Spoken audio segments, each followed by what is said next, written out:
Jude sat on the edge of the squeaky bed, gazing at the peeling wallpaper with a familiar sense of contentment.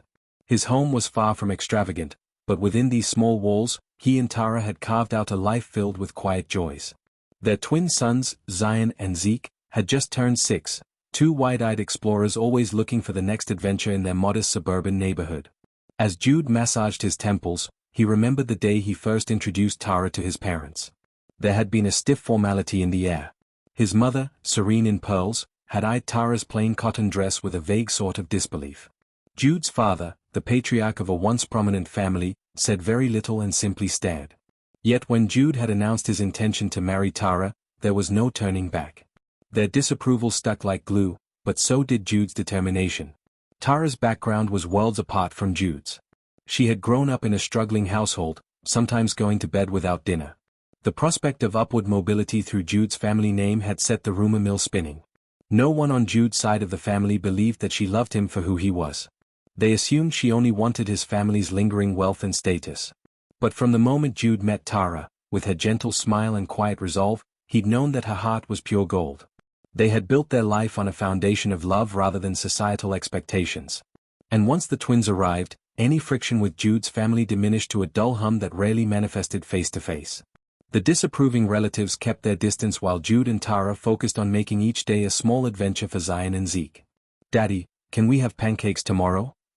Zeke asked that evening, wearing pajamas with cartoon robots on them. The little boy tugged at Jude's arm while Zion hopped on one foot, trying to mimic a game they'd invented. "Sure, buddy. Mommy said she'd make them if she's up to it," Jude replied, ruffling Zeke's hair. Tara, 6 months pregnant with their third child, was just coming in from the kitchen with a glass of water in hand. Her eyes lit up as she heard them mention pancakes. "But only if you two promise to help me stir the batter," she teased. The twins exploded in giggles, always delighted to be part of any cooking process. The evening passed in comfortable merriment. Tara read the boys a bedtime story about brave knights and enchanted forests. Jude listened from the hallway, marveling at how effortlessly she spun magic with mere words. The boys finally drifted off, each hugging a stuffed dinosaur. Once the house quieted, Jude and Tara curled up on the sofa to watch a late-night documentary on wildlife. It was one of those inconsequential but tender moments that defined their marriage. Jude looked at Tara with a smile. "You still feeling okay?" he asked, his voice tinged with concern. The pregnancy had been more difficult than the first, and he worried about her health constantly. "A little tired," she admitted, resting her head on his shoulder. "But I'm fine. Baby's been kicking a lot today." They exchanged a comfortable silence, broken only by the low murmur of the TV. Jude could sense that behind Tara's calm demeanor, there was excitement mingled with fear. This pregnancy was something they both wanted, yet the occasional tremor of doubt haunted them. Jude tried to ease her worries in small, affectionate ways, an extra pillow for support, an offer to make her tea before bed, or a gentle foot rub after a long day. That night, as they turned out the lights and retreated to the bedroom, neither realized it would be the last time they fell asleep side by side in perfect contentment. Tara's soft breathing lulled Jude, but a heavy feeling lodged itself in his chest without explanation. He brushed it aside, attributing it to the usual anxieties of fatherhood. Little did he know that this hush, this sense of wholeness, was about to shatter. Sometime after midnight, Jude awoke to the sound of Tara's muffled whimpers. Her face was contorted in pain, beads of sweat gathering at her brow. She clutched her stomach, her eyes wild with alarm. Jude bolted upright, heart pounding. He had never seen her in such agony. "Jude," she tried to speak, but her voice cracked. Panic seized him. He leaped from the bed and rushed to switch on the lamp. Tara's lips were pale, and her breathing came in ragged gasps. Without wasting another second, Jude scooped her into his arms. "Hang on," he whispered, a surge of adrenaline overpowering every other emotion. He sprinted down the hallway, grabbed his car keys, and gently loaded Tara into the passenger seat. Zion and Zeke slept on, blissfully unaware of the terror unfolding. Jude sped off into the night, his heart hammering. The next few hours would forever change the course of their lives. Jude parked haphazardly in front of the emergency entrance, ignoring the angry gestures of a security guard who wanted him to move his car. He rushed Tara inside, shouting for help. Nurses appeared with a wheelchair, whisking her away into a flurry of bright lights, urgent voices, and medical equipment. Before he could catch his breath, someone thrust paperwork into his hands. Confusion and anxiety warred in Jude's mind. One nurse, her badge read Marisol, softened her tone as she tried to calm him. "Sir, please fill out what you can. We'll take good care of her." "What's happening?" "She was fine just yesterday," Jude managed to say, voice tight with dread. Marisol's only answer was a sympathetic look. The hours that followed were a blur. Jude paced back and forth in a cramped waiting area, half lit by fluorescent bulbs that flickered ominously. Occasionally, a doctor in scrubs would come out, but never to speak to him.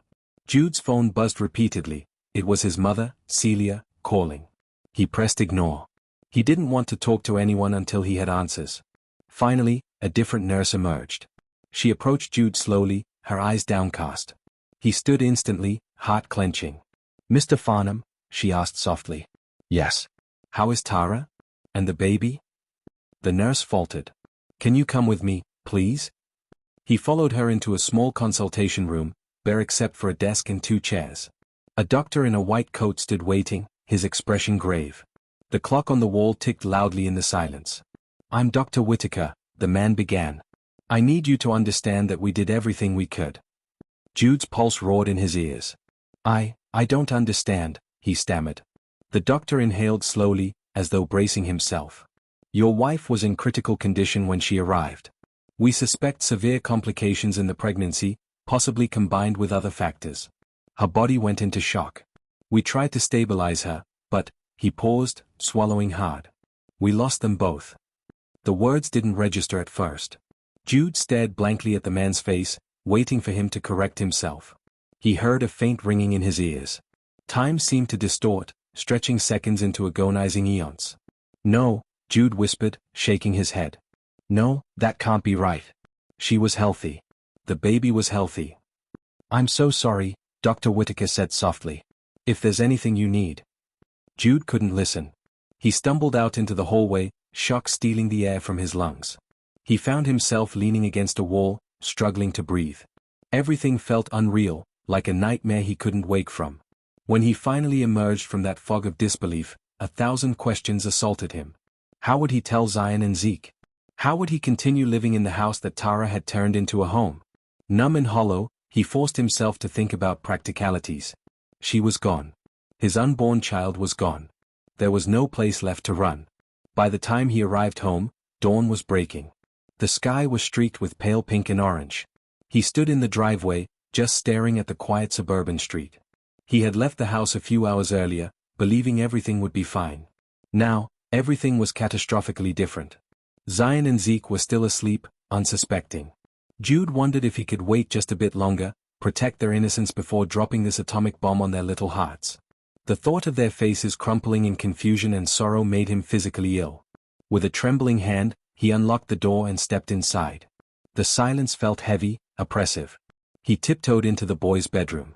They lay sprawled under superhero-themed blankets, both with hair sticking out in every direction. In their slumber, they looked peaceful and carefree. Jude couldn't bear it. Instead of waking them, he sank to the floor. He recalled Tara's soft lullaby that put them to sleep every night. An odd hush filled his chest, as though all words, all expressions of grief, were locked away. He sat there until sunlight filtered through the blinds, cradling a heartbreak he didn't yet know how to share. That day, Jude didn't speak to the twins about Tara. He couldn't. He fed them breakfast in a daze, lied about Tara needing to stay in the hospital for some tests, and shooed them outside to play. He knew it was only a momentary reprieve. The truth loomed, ready to crush them all. The next morning, Jude received a call from the hospital. His face hardened when he saw the number. He hadn't slept the night before, existing in a tortured twilight where nightmares and memories blurred. His hand shook as he answered. "Mr. Farnham, this is Dr. Whitaker," came the calm voice on the other line. "I'm calling about the autopsy results for your wife." Jude didn't respond. A dull ache pounded behind his eyes. His mind had evaded the idea of an autopsy, because it made everything so final, so coldly clinical. The doctor continued, "The hospital is obligated to release the results to you. We discovered an unusual concentration of medication in Tara's system, drugs we don't normally administer in pregnancies due to their potential harm. It's suspicious." Jude gripped his phone tighter. "What do you mean by suspicious? You think someone did this to her?" "I'm not making accusations," Dr. Whitaker answered carefully. "But these substances are not prescribed for pregnant women, nor are they readily accessible. I'd advise you to talk to the authorities if you have any inkling that foul play was involved. Jude's legs felt like lead as he ended the call. Foul play. The phrase sent a jolt through his entire body. He pictured Tara's sweet face, trying to remember if she had complained of anything unusual. No, she had just been tired. She had just been. The front door swung open, and Celia Farnham, Jude's mother, stepped in with an imperious air. She was still elegant, even in her mid-60s, sporting a sleek grey bob and wearing a tailored navy suit. Her eyes flashed with the same criticism Jude had grown up with. "I've been calling you," she snapped, setting her designer handbag on the small table by the entrance. "Why didn't you answer?" Jude sank onto the couch. "I had a lot on my mind." She pursed her lips. "Jude, please. You know we never cared for that woman." She caught the glare in her son's eyes and shifted. "I'm sorry, that was unkind. But you need to start making arrangements. The twins will ask questions." "What do you suggest I do?" he asked, voice hollow. "Announce it over breakfast that their mother is gone." Celia softened, though her tone remained crisp. "They're going to find out sooner or later. Better they hear it from you. And as soon as possible." Jude knew she was right, but he still dreaded it. Before he could summon the energy to argue, Celia spotted a stack of hospital forms on the table. She picked them up, scanning them with a frown. "What are these?" she demanded, flipping through the pages. Her eyebrows arched. "Drugs? Suspicious? Are you telling me someone did this deliberately?" Jude snatched the papers from her hand. "We don't know that," he said firmly. "All I know is that Tara had substances in her system that shouldn't have been there." Celia's sharp eyes narrowed. "Her background was questionable, Jude. And so were her associations. Are you sure?" "Stop," he hissed, fists clenching. "Don't you dare imply she was doing something illicit. Tara would never hurt herself or our baby." Celia's lips parted, but she swallowed the retort. "I'm not trying to make this worse. We need to handle this carefully. And you must think of the twins. They'll need stability." Jude stood, the forms rattling in his hands. "Right now, I have only one priority, taking care of my sons. I'll tell them. But not with you here." She seemed hurt. "I'm their grandmother. And you have a knack for making everything about you," Jude bit back. "Let me do this my way." Celia glanced at him, her shoulders stiffening. After a pause, she nodded once. "Very well. I'll be in touch." He watched her leave, a complicated mix of anger and sorrow roiling in his chest. Alone again, Jude stared at the hospital report. His eyes scanned the suspicious drug names. A million thoughts plagued him. Why would anyone want to harm Tara? Could someone from his own family, resentful of his marriage, be capable of something so monstrous? Had Tara confided in anyone else about feeling unwell or threatened? Jude suddenly felt watched, as though even the walls had ears. A wave of paranoia flooded him. He had to protect his family, but from what, or whom? Later that day, he summoned the courage to sit with Zion and Zeke on the living room floor. He swallowed the lump in his throat. "Boys, come here," he said gently, beckoning them to sit close. Their eyes were bright with curiosity, innocence shining through. He drew a shaky breath. "I have some sad news," he began, his voice trembling.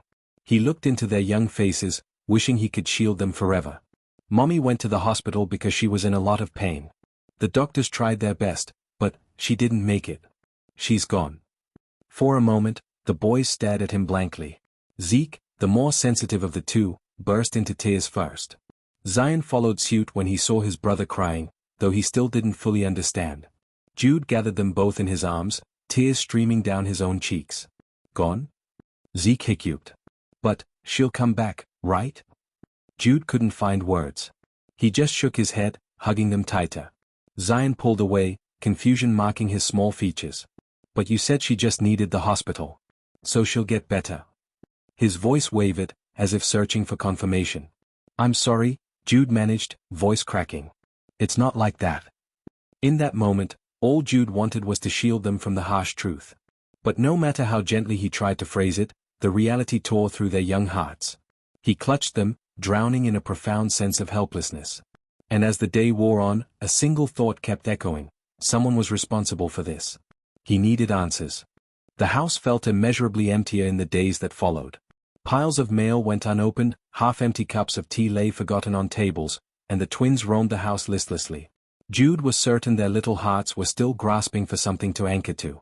Then, late one afternoon, the doorbell rang. Jude set aside a photo album of Tara he'd been flipping through for the last hour. He expected more condolences from neighbors or distant relatives. Instead, he found a petite woman in her 20s with curly, coppery hair. She looked nervous, fiddling with the strap of her messenger bag. "Mr. Farnham?" she asked softly. "Yes," he said, eyeing her warily. "I'm Olivia, Liv," she said with a gentle smile. "I know this might be a bad time, but I came regarding the nanny position you posted last month." Jude blinked, racking his memory. Indeed, they had briefly discussed hiring a part-time caretaker when Tara's pregnancy started getting complicated. He had completely forgotten about the online ad. Liv continued, "I saw the news about your wife. I'm terribly sorry. If you'd like, I can leave." She gestured to the street, her expression open and sympathetic. Something in her demeanor, empathetic yet respectful, stirred a flicker of relief in Jude. Taking care of the twins alone, in his current grief-stricken state, felt almost impossible. He motioned for her to come in. The living room was cluttered, and Liv gingerly stepped over abandoned toys. Her eyes took in the photographs on the mantel, Tara smiling broadly, the twins at birthdays, even Jude's formal family portraits. "Please, excuse the mess," Jude said, clearing a space on the couch. Things have been tough. "I understand. Maybe I can help." Over the next hour, they spoke. Jude learned that Liv had grown up taking care of younger siblings, then worked at a childcare center. She was soft-spoken, but attentive. At first, Zion and Zeke eyed her suspiciously from behind a doorway, refusing to say hello. Liv didn't push them, simply smiling in their direction. "Would you like me to show you around?" Jude asked, trying to recall how interviews for a nanny typically went. "That'd be great," Liv replied, adjusting her bag on her shoulder. She followed him up the stairs as he indicated the twins' bedroom, the guest room, and the small study. She nodded, murmuring polite interest. When they returned to the living room, Zeke was tugging at Jude's pant leg. "Daddy, I'm hungry." Liv knelt down, meeting the boy's gaze. "What's your favorite food, Zeke?" He looked at her with a mixture of curiosity and wariness. "Pancakes," he said softly, remembering the last conversation they'd had with Tara before the nightmare began. Liv smiled warmly. "I love making pancakes. Maybe tomorrow morning, I can make some for you and your brother, if that's okay with your dad." Zeke's eyes flicked to Jude, who nodded. Zion, watching from a distance, offered a hesitant nod of approval. It was tentative, but Jude saw a glimmer of acceptance in their faces. Alone in the kitchen, Liv carefully picked up a photograph lying on the counter. It showed Tara pregnant and beaming, with the twins hugging her belly. "She looks so kind," Liv whispered, setting the photo back gently. Jude's throat tightened. "She was," he said. "I might still be in shock. I'm not sure how I'm functioning." He tried to explain that he couldn't do normal fatherly tasks lately, making meals, checking homework, without breaking down. Liv placed a comforting hand on his shoulder. "Let me handle some of that, at least until you get your bearings." There was something reassuring in her presence, a calm energy that contrasted sharply with the chaos Jude felt inside. By the end of the afternoon, he decided to hire her, at least for a trial period. The twins remained cautious but didn't protest. That evening, for the first time since Tara's death, Jude saw them smile a little as Liv animatedly read a bedtime story about a mischievous dragon. When the boys finally fell asleep, Jude sat on the couch, exhaustion weighing him down. It occurred to him then that he hadn't thought about the investigation all day. The hospital's suspicions, those lab results, they hung in the back of his mind like a dark cloud. If Tara had been killed, then the killer was still out there. Hiring a nanny might be the best thing he could do for his children, ensuring someone else was around to keep them safe. If, indeed, safety was something they had to fear. The next day, Jude woke to the smell of pancakes wafting through the house. For a moment, he almost believed Tara was in the kitchen, flipping them over with her characteristic grin.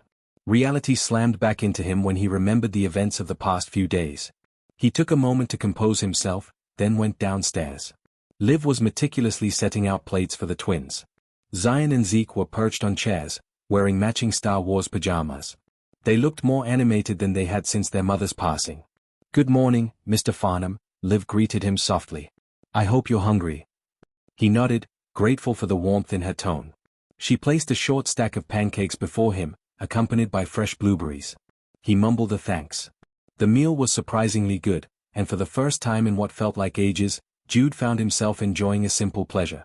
After breakfast, he decided to tackle some of the paperwork he'd been avoiding: hospital bills, funeral arrangements. He wanted to plan a modest ceremony where a few close relatives could pay their respects. Tara deserved that much and more. The phone rang while he was sorting through documents. "Hello?" Jude answered wearily. A familiar voice responded, laced with delicate sympathy. "Jude, it's Celeste." He tensed.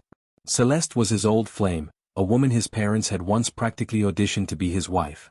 She was elegant, well-educated, and came from a family that matched the Farnhams in social standing. They had dated briefly before Jude fell head over heels for Tara. "Celeste," he echoed, unsure of how to respond. "Long time. What can I do for you?" She released a soft sigh. "I'm so sorry about Tara. I just heard. I've been traveling overseas for work and only got the news yesterday." Jude braced himself, remembering how their relationship had ended amicably but under the weight of his family's meddling. "Thank you for your condolences." There was a pause. "I'd like to attend the funeral, if that's acceptable." He was taken aback. "Of course. It would mean a lot to me to have any support right now." Celeste hesitated, then added, "We might not have been close in recent years, but I never stopped caring about you, Jude. I'll be there."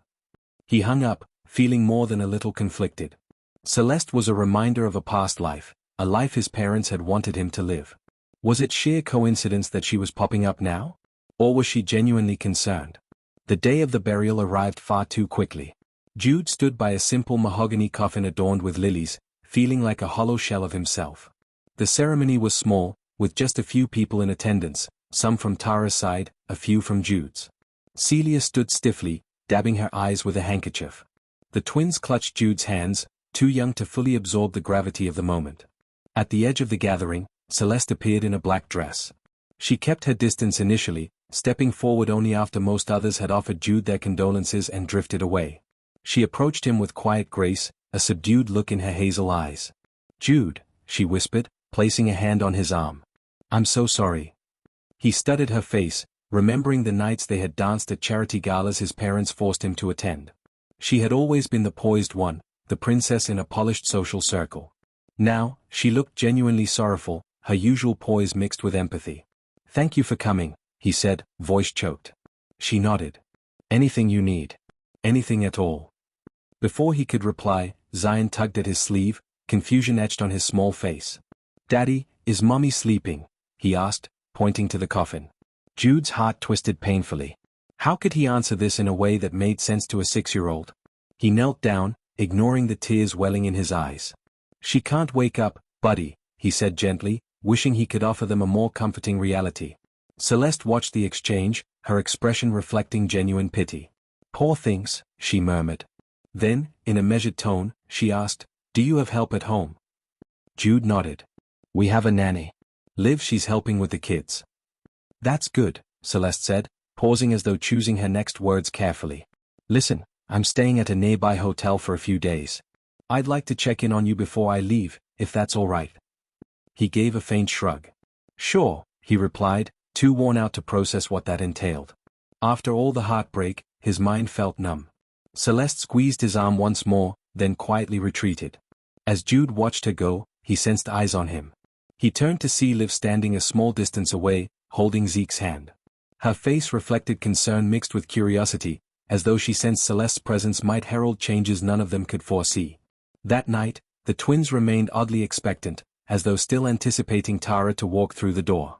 They asked Jude multiple times if Mommy would be happy with them brushing their teeth, or if Mommy would read them a story tomorrow. He felt the weight of their confusion more acutely than ever. Though the burial signaled finality, their young minds couldn't grasp that finality meant never. In the quiet moments, Jude found himself occasionally thinking of Celeste's reappearance. Tara had barely been gone, and suddenly the door to his past was wide open. A pang of guilt mingled with caution. He had more pressing matters, like discovering the truth about Tara's death, than dealing with old flames. But something told him Celeste's involvement might extend beyond a mere courtesy visit. The nightmares began soon after the burial. Jude would fall into a restless sleep and dream of Tara standing in the doorway of their bedroom, clutching her stomach. She'd be crying, but her words were always lost in a roar of static. He'd wake up drenched in sweat, heart pounding, convinced she was trying to tell him something. By day, he tried to stay busy, working from home sporadically, keeping an eye on the twins, and coordinating with Liv. He avoided returning to his office job because he couldn't handle the pitying looks and whispered conversations. He also had an unshakable feeling that something dark was brewing beneath the surface. Liv noticed his growing paranoia. She'd find him in the study, researching obscure medical journals or scanning through bank statements. When she finally mustered the courage to ask him about it, he simply murmured, "I need answers," and said no more. One evening, after the twins had gone to bed, Jude sat in the dimly lit living room, flipping through Tara's journals. She had always kept small notebooks around, jotting down random thoughts or to-do lists. Most of it was mundane, recipes, chores, notes about the children's schedules. But as he carefully turned each page, he found something that made his heart skip a beat, a scribbled passage that read, "Why do I feel so drained lately? The vitamins the doctor prescribed aren't helping. I swear I'm taking them, but I feel worse every day." Jude's mind raced. Tara had complained about not feeling well. Could someone have tampered with her vitamins? He closed the journal, an uneasy chill wrapping around him. Who would have had the opportunity? A soft knock on the door interrupted his thoughts. He tensed, glancing at the clock. It was nearly 10 p.m. Celeste's face flashed in his mind, but she would have called first, wouldn't she? He opened the door to find Celeste, indeed standing there, coat buttoned up against the night chill. "I'm sorry it's late," she said quietly. "I tried calling, but it went straight to voicemail." Jude apologized, stepping aside to let her in. Liv, who had been in the kitchen preparing herbal tea, peeked out. The two women locked eyes. Celeste offered a polite, albeit cool, smile, and Liv nodded in acknowledgement before retreating. "Everything all right?" Jude asked, leading Celeste to the living room.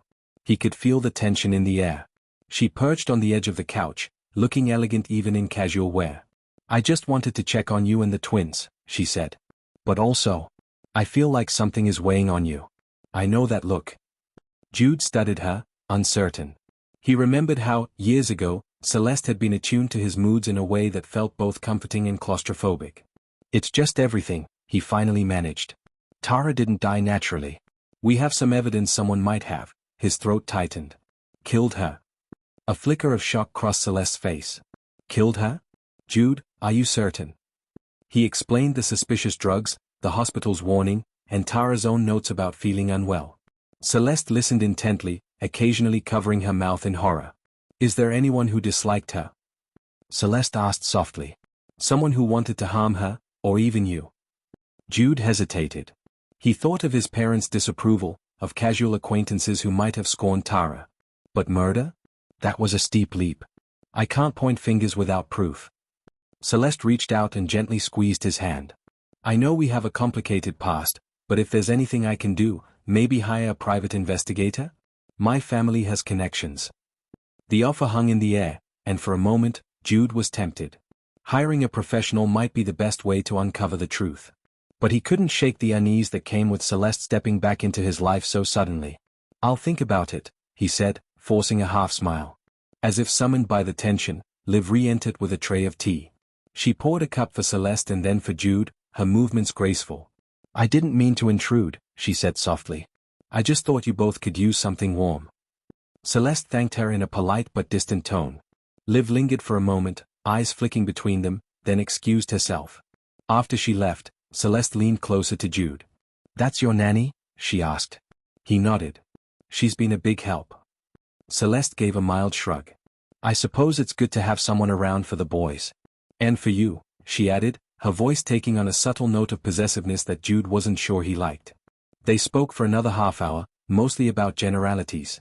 Eventually, Celeste rose to leave, pressing a chaste kiss to Jude's cheek. The moment felt awkward, reminiscent of a time they'd shared but which he had chosen to leave behind. When the door closed behind her, Jude let out a breath he hadn't realized he was holding. He turned off the lights and headed to bed. But the moment he drifted off, the nightmares returned, this time more vivid. In the dream, Tara was crying in a hospital hallway, pointing accusingly at someone Jude couldn't see. He strained to make out the figure in the shadows, but he awoke before the face came into focus. His heart pounded with unresolved fear, and he spent the rest of the night staring at the ceiling, haunted by silent accusations in the dark. As days turned into weeks, Jude's emotional state began to unravel. He was consumed by grief and suspicion, unable to function without the lingering sense that everything was unraveling around him. He started skipping meals, ignoring phone calls, and losing track of time. Liv noticed, of course, and gently tried to intervene. One afternoon, she found him hunched over the kitchen table, scanning the same page of a lab report repeatedly. "Mr. Farnham, maybe you should rest," she suggested softly. "I need to figure this out," he muttered without looking up. His eyes had dark circles beneath them, and his hair was disheveled. "Tara was murdered. I know it." Liv touched his arm.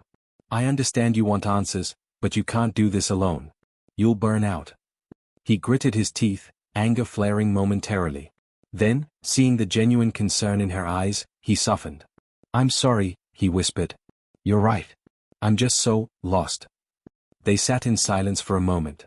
Then Liv ventured, "What about Celeste's offer to hire a private investigator?" Jude's jaw tightened. "I don't trust her motives. She's nice to me, but I also know she's close to my parents. And my parents never cared for Tara." Liv hesitated, as if debating whether to speak further. Sometimes people change. Or maybe she really does want to help. "Maybe," Jude conceded, though his tone dripped with doubt. The doorbell rang, interrupting their conversation. Jude rose to answer, and to his surprise, he found a detective on the doorstep, a tall man with salt and pepper hair and a stern countenance. He introduced himself as Detective Alvarez from the local police department. "I've been reviewing your wife's case," Alvarez said, stepping inside with a polite nod. "We've received the toxicology report from the hospital, and we're opening an investigation into the possibility of foul play." Hope and dread waged war in Jude's chest. "So you believe me? That she was murdered?" "We believe there are unanswered questions," Alvarez responded evenly. "But we'll need more evidence before we can conclude anything. I'd like to ask you some questions." He followed Jude into the living room, where Liv discreetly excused herself to check on the twins. Alvarez pulled out a small notepad. "Did your wife mention feeling threatened by anyone?" he asked. Jude shook his head. "She never said anything about threats. She was just tired and unwell." "Did you notice any unusual behavior in the days leading up to her death? Anyone hanging around the house?" Jude recounted how their life had been fairly normal, aside from Tara's increasing fatigue. He avoided pointing fingers, but he did mention that his parents had disapproved of Tara and that there was tension. Alvarez made notes without reaction. Finally, the detective closed his notepad. "I'll be in touch, Mr. Farnham. If you recall anything else, no matter how small, please let me know." After Alvarez left, Jude sank onto the couch. The weight of the investigation bore down on him. In the days that followed, he tried to resume some normalcy, helping the twins with homework, reading bedtime stories. But the nightmares persisted, fraying his nerves. During one particularly vivid dream, Tara appeared in the backyard garden at twilight. She was weeping softly, her belly swollen with the child that never got to live. Jude approached her, calling her name. But every time he drew closer, she vanished like a wisp of smoke. He woke up drenched in sweat, tears burning in his eyes. By morning, he felt a new resolve. "I can't live like this," he told Liv over breakfast. "I'm going to do my own investigating." She nodded, her expression apprehensive. "Just be careful." Jude decided to visit some of Tara's acquaintances. She used to volunteer at a local community center, and sometimes she confided in the women there. He hoped they might reveal if she had felt threatened or noticed any suspicious individuals. Driving to the center, he was struck by how surreal it felt to be on the same roads where he and Tara had once run errands together. The building was a small brick structure, and inside, a friendly receptionist directed him to a quiet sitting area. An older woman named Marjorie, who supervised the volunteers, greeted him. "I'm so sorry about Tara," she said, voice trembling. "She was a wonderful person. The kids adored her." Jude forced a smile. "Did she mention feeling ill or uneasy? Like someone was bothering her?" Marjorie frowned in thought. "She did say once that she felt her medication was off. She was worried it was making her more exhausted." "What medication?" Jude's voice sharpened with interest. Marjorie hesitated. "I'm not sure. She just said her doctor prescribed vitamins for her pregnancy, but she felt they were affecting her differently than they should. She didn't go into detail." A wave of dread rolled through Jude. Tara's vitamins again. The same vitamins that might have been tampered with. He thanked Marjorie and left, feeling more certain that someone had spiked Tara's supplements. The question remained, who would have had the opportunity to do that? Tara kept her vitamins in the kitchen cabinet. Family members, a close friend, maybe even a caretaker could have had access. But back then, they didn't have a nanny yet. It had only been them, the twins, and the occasional visitor. As he drove home, Jude couldn't shake the feeling that the killer might be closer than he dared to imagine. And with the nightmares intensifying, he wondered if Tara's ghost was trying to warn him. Or perhaps his own fractured mind was leading him down a path of confusion and paranoia. The call came when Jude was working late in his small home office. The day had been unremarkable. The twins attended school, Liv had picked them up, and dinner had been a quiet affair of leftover pasta. Jude was finally catching up on emails when his phone rang.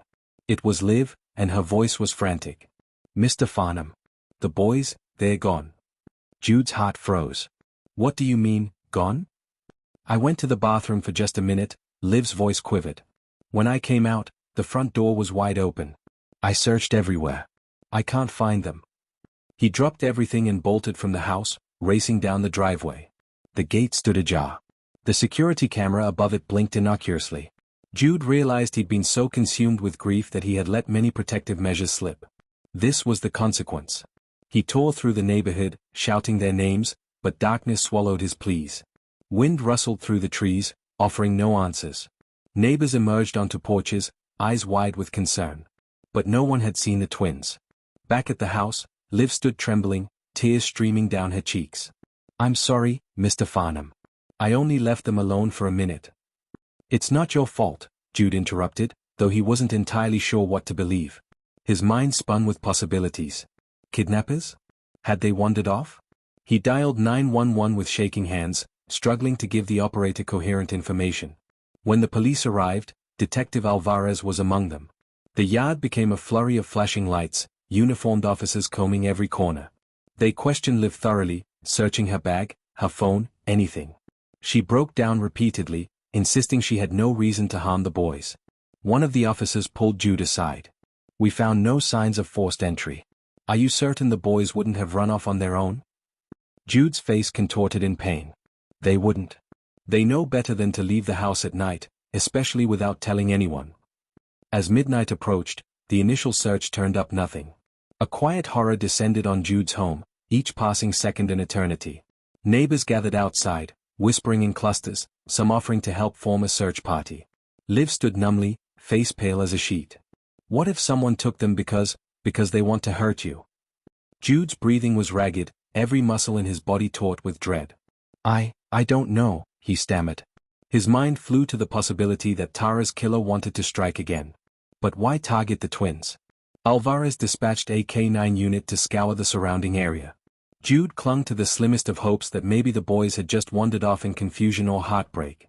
But the rational part of him screamed that this was something far more sinister. Somewhere around 2 a.m., a call came over the radio, an abandoned building not too far from Jude's neighborhood. A man had been found dead there. Alvarez's eyes narrowed at the news, and he left with 2 patrol cars. Jude felt his heart pounding so loudly it echoed in his ears. He stood on the front porch, Liv at his side, both petrified at what the police might uncover. Time crawled. Eventually, Alvarez returned, face grim. "The deceased was your gatekeeper, Mr. Farnham," he said softly. "Found with a gunshot wound." Jude reeled. The gatekeeper had been a retiree who occasionally helped with odd jobs. Harmless and friendly, the man had never caused trouble. Why would anyone? Alvarez pressed his lips together. It might be related. Or it might be a coincidence. We'll know more when we process the scene. The house swam before Jude's eyes. First Tara, then the twins vanish, and now his gatekeeper was dead. Was this an orchestrated attack on his entire family? He felt Liv's hand on his shoulder. "We'll find them," she whispered, trying to sound confident.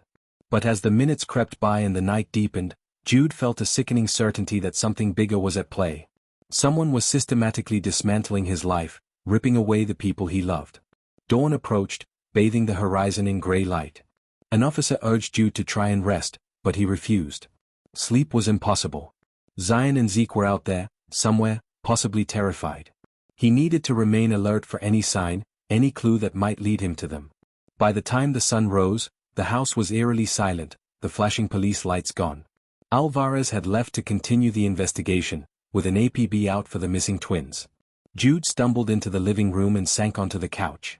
Liv quietly brought him a glass of water, which he couldn't drink. He stared at the floor, consumed by dread. He was no longer just mourning Tara. He was confronting the possibility that he might lose Zion and Zeke too. And the question no one could answer haunted him: who was behind this? The news of the twins' disappearance spread quickly, fueling rumors and speculation. Journalists camped outside, eager for a scoop. The morning after the abduction, Detective Alvarez returned with reinforcements, turning Jude's home into a makeshift investigation hub. Officers interviewed Liv again, this time more aggressively. "You were the last person to see the boys," one officer challenged, brow furrowed. Liv trembled, tears brimming in her eyes. "I know, but I swear I have nothing to do with this. I love those kids. I'd never." She was asked about her background, her references, her whereabouts. Eventually, to Jude's horror, the police decided to detain her for further questioning. He tried to protest, but Alvarez shook his head. "Standard procedure," the detective said quietly. "She might be innocent, but we need to rule everyone out." And so Liv was taken away, leaving Jude feeling both guilty and terrified. He paced in the living room, feeling the walls closing in. Celeste arrived, uninvited, as if drawn by the unfolding drama. She placed a hand on Jude's shoulder, making a show of comforting him in front of the officers. He could sense a few raised eyebrows. No one missed the subtle tension between them. As Celeste followed him into the study, she frowned. "I heard Liv was taken in. Do you really suspect her?" "I don't know what to believe anymore," Jude muttered, voice hollow. "But I have no reason to doubt her devotion to the kids." Celeste sighed. "So that leaves who? Random kidnappers? Or someone close to you?" She let the question hang ominously. The possibility that someone in his inner circle was orchestrating this made Jude's skin crawl. His thoughts went to his parents, specifically his mother, who had never hidden her disdain for Tara. But would Celia stoop to such horrifying lengths? He buried his face in his hands, mind swirling with anger, despair, and suspicion. Celeste knelt beside him, her voice gentle. "We will find them," she said, stroking his arm. A police officer entered abruptly, clearing his throat. "Mr. Farnham, we have a new development." Jude stood, heart hammering. "Yes?" The officer explained that the gatekeeper's phone records showed frequent calls to an unlisted burner number. They were working to trace it. "We also found evidence he'd received a large sum of money recently, though we don't know the source yet." Jude felt a jolt of shock. The gatekeeper, so unassuming, had hidden secrets. Could he have been bribed to facilitate Tara's murder or the twins' abduction? Rage flared within him. Celeste stood by the study window, arms folded. "That means someone hired him." She paused, her eyes flicking to Jude. "You have to consider everyone." Jude bristled. "You keep saying that. Are you suggesting my own family is behind this?" Celeste didn't reply directly, her gaze pointed. Tension crackled between them. Finally, she sighed. "Jude, you need help. Let me call a private investigator I know. He's discreet and effective." Part of him still resisted letting Celeste back into his life to such a degree, but desperation overshadowed pride. "Fine," he relented. "Do it." She stepped out to make the call, and Jude slumped in his chair.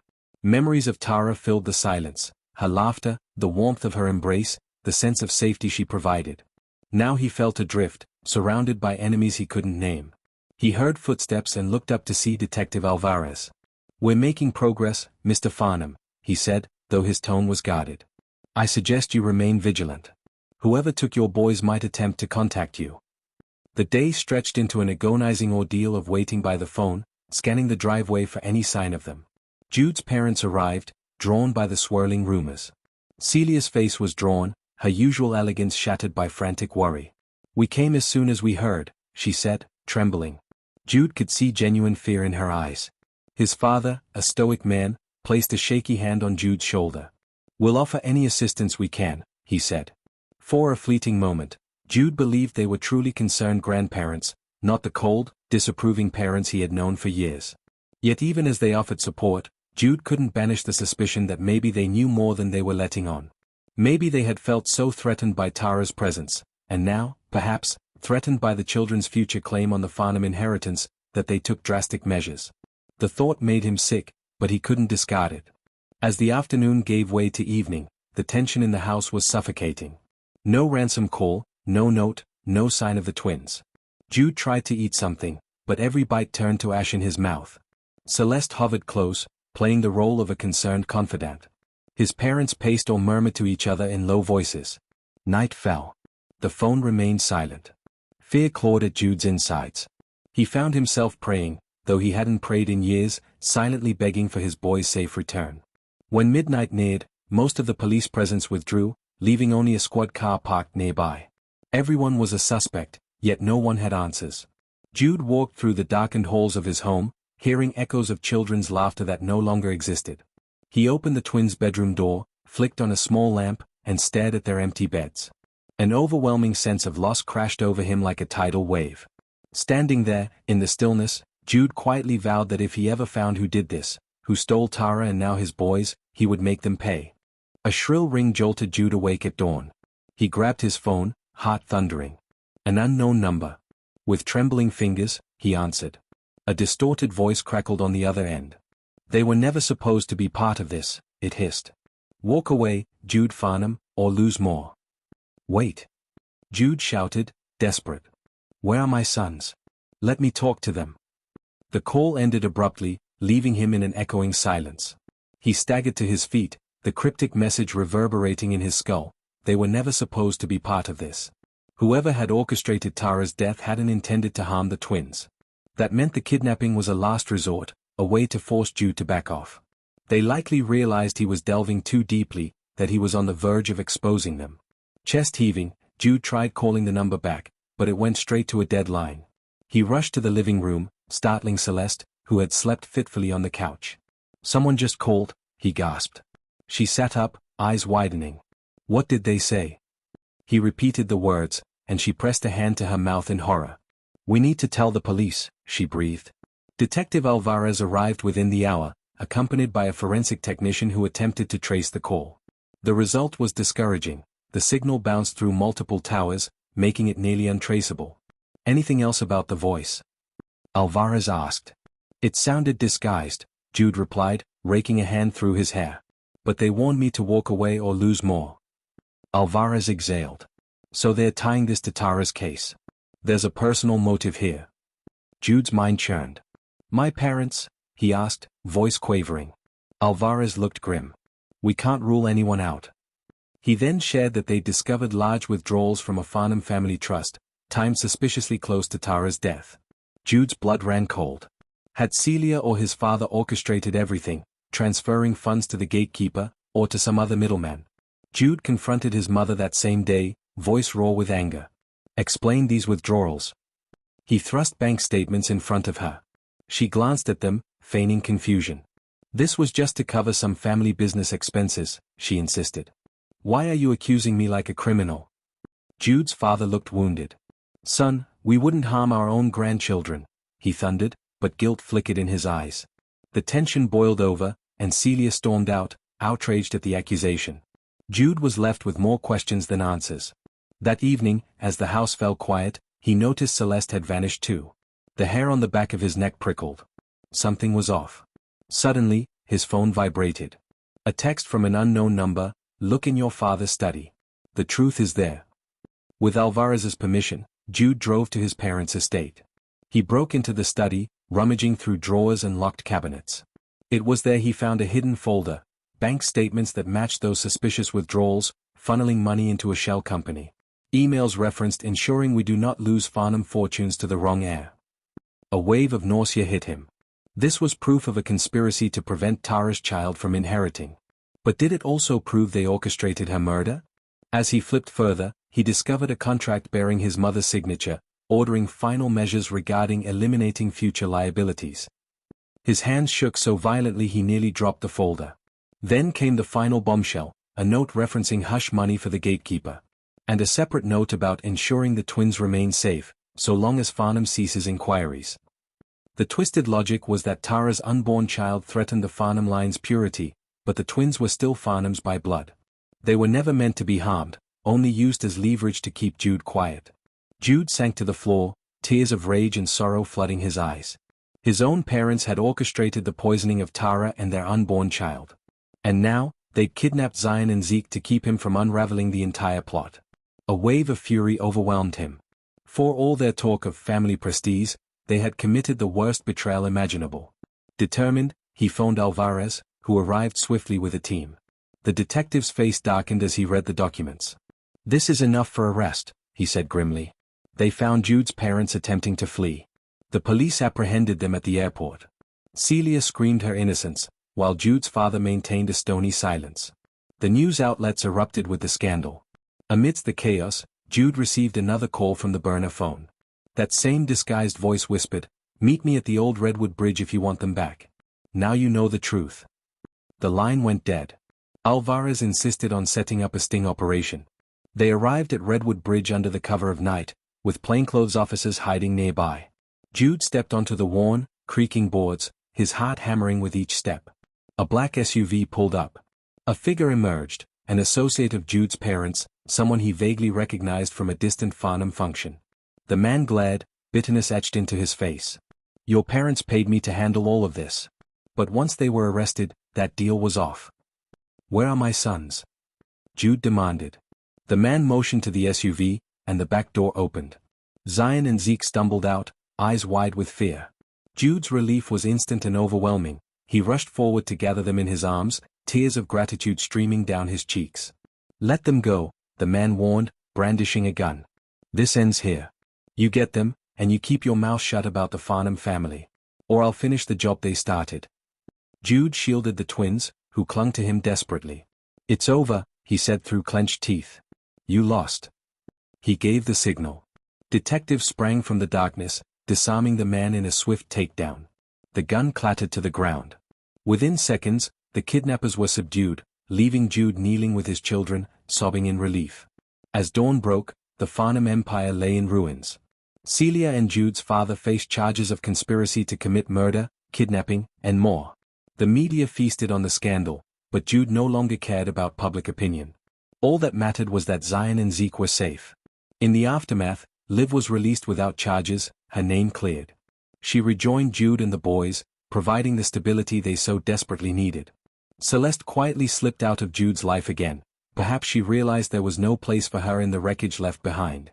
Standing in the backyard where Tara once tended flowers, Jude held his sons close. They were still traumatized, but together, they would heal. He looked at the rising sun, imagining Tara watching over them. A part of him felt her spirit at peace, knowing the truth had finally come to light. Though grief still weighed heavily, Jude felt an ember of hope.